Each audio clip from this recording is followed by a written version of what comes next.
السلام عليكم. لا تنسوا الاعجاب بالفيديو والاشتراك في القناة تشجيعا لنا لنستمر بنشر المزيد ان شاء الله. السلام عليكم ورحمة الله. محمد شبانة يفجر مفاجأة قوية جدا خلال برنامجه من الآخر.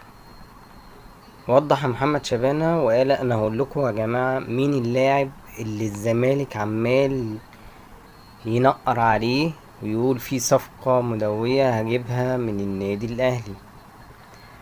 يقصد مين؟ أنا عرفت بقى، هو بيقول كده يعني إن أنا عرفت خلاص. اللاعب ده لاعب مهاجم موجود على قائمة الأهلي، ولكن غير مسجل، ووارد ان هو يطلع من القايمة مجانا لانه اجنبي. اللاعب ده يبقى مين؟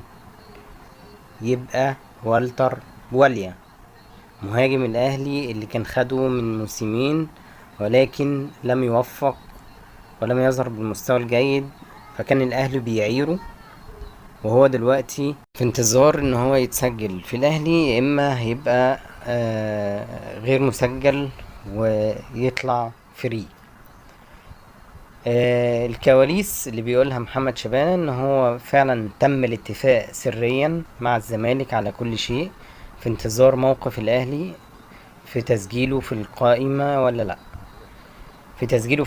ولا لا.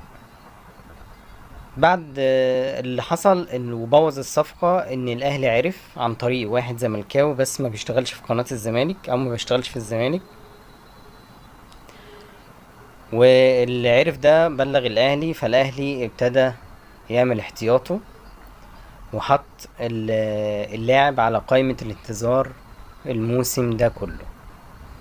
في خطوة استباقية ان هي بتقفل التعاقد معاه، ولو هيخرج اللاعب هيخرج عن طريق الإعارة فقط لا غير.